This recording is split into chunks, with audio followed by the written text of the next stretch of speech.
توحید کیا ہے؟ ہمیں معلوم ہونا چاہیے کہ توحید دین اسلام کی بنیاد ہے۔ توحید سب سے پہلا فرض ہے جس کا اقرار کرنا، دل و جان سے قبول کرنا ہر مسلمان کے لیے لازمی ہے، ضروری ہے، کمپلسری ہے۔ توحید وہ چیز ہے جس کے بغیر کوئی انسان دائرہ اسلام کے اندر داخل نہیں ہو سکتا، اسلام کے اندر داخل نہیں ہو سکتا۔ اگر کوئی انسان توحید کے علاوہ اسلام کے دیگر احکام پر عمل کرنا چاہیے تو نہیں کر سکتا۔ محترم دوستو، توحید وہ چیز ہے جس کے لیے اللہ تبارک و تعالیٰ نے اپنے برگزیدہ بندوں انبیاء اور رسول علیہم السلام کو مبعوث فرمایا تاکہ وہ لوگوں کو بت پرستی سے، قبر پرستی سے، آبا پرستی سے نکال کر کے ایک اللہ رب العالمین کی عبادت میں لگائے۔ توحید وہ چیز ہے جس کے لیے مسلمانوں اور کافروں کے درمیان جنگیں ہوتے تھے، اور اند گنت مسلمانوں نے، صحابہ کرام نے، سلف صالحین نے اس توحید کی علم کو بلند کرنے کے لیے اپنے جان تک کو قربان کیا اور جام شہادت نوش کیا۔ توحید وہ چیز ہے جو ایک مسلمان اور کافر کے درمیان فرق پیدا کرتا ہے۔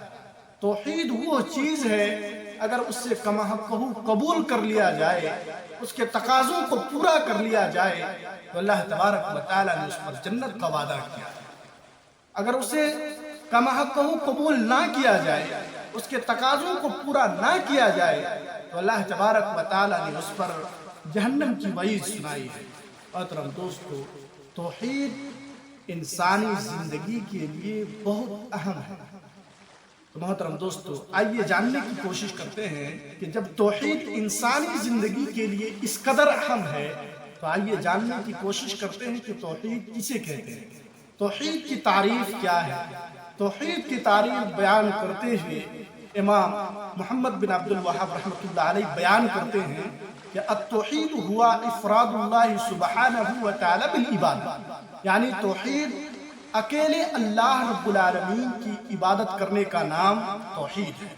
یعنی اس دنیا کے اندر جتنے بھی لوگ یعنی بت پرستی کرتے ہیں، قبر پرستی کرتے ہیں، جتنے بھی لوگ اللہ رب العالمین کی علاوہ دیگر معبودوں کی عبادت کرتے ہیں، اس کا انکار کرنے کا نام کیا ہے؟ توحید ہے۔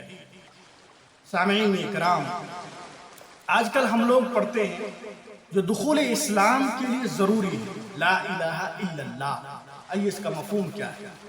اس لا الہ الا اللہ کے اندر دو مفہوم ہے، اللہ رب العالمین نے بیان کیا ہے۔ لا الہ الا اللہ میں، لا الہ میں تمام معبودان باطلہ کی نفی کی گئی ہے، چاہے معبود بت پرستی کی شکل میں ہو، قبر پرستی کی شکل میں ہو، چاہے وہ دریا ہو، شجر ہو، جانور ہو، چاہے سمندر ہو۔ یعنی دنیا کے اندر جو لوگ اللہ کے علاوہ کسی اور کی عبادت کرتے ہیں، اللہ کے علاوہ کسی اور سے امیدیں وابستہ کرتے ہیں، اللہ کے علاوہ کسی اور سے مانگتے ہیں، جس کی لوگ عبادت کرتے ہیں، اس کے علاوہ الا اللہ، ایک اللہ رب العالمین کی ذات پر ایمان رکھنا، اس کی عبادت کرنے کا نام لا الہ الا اللہ کا مفہوم ہے۔ تو محترم دوستو، لا الہ الا اللہ کا مفہوم ہمیں اور آپ کو سمجھنے کی ضرورت ہے۔ ہم اگر لا الہ الا اللہ پڑھ لیتے ہیں، اگر اس کے مفہوم کو اگر ہم نہیں سمجھتے ہیں، محترم دوستو، ہمیں اور آپ کو لا الہ الا اللہ پڑھنے کا صحیح مفہوم معلوم ہی نہیں ہوگا۔ لا الہ الا اللہ، جیسے کہ میں نے بتایا کہ لا الہ الا اللہ میں تمام معبودان باطلہ کی سب سے پہلے آپ کو نفی کرنا ہوگا۔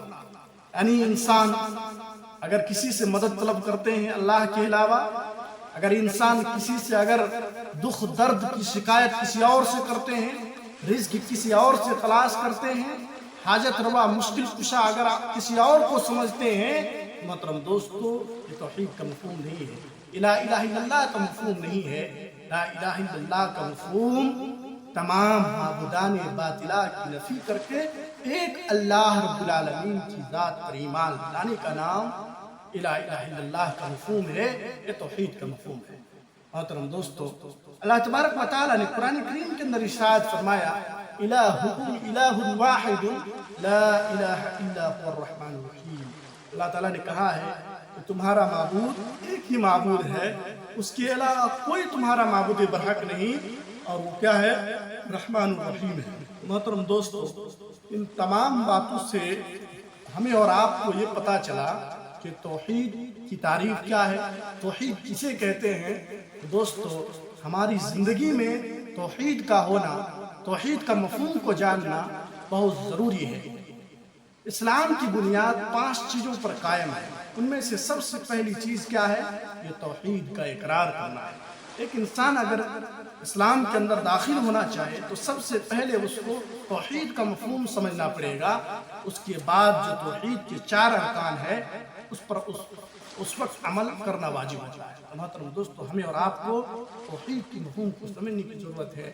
اللہ تعالیٰ سے دعا کرتا ہوں اللہ رب العالمین ہم تمام مسلمانوں کو علم و عمل کی توفیق عطا فرمائے، آمین۔ السلام علیکم ورحمۃ اللہ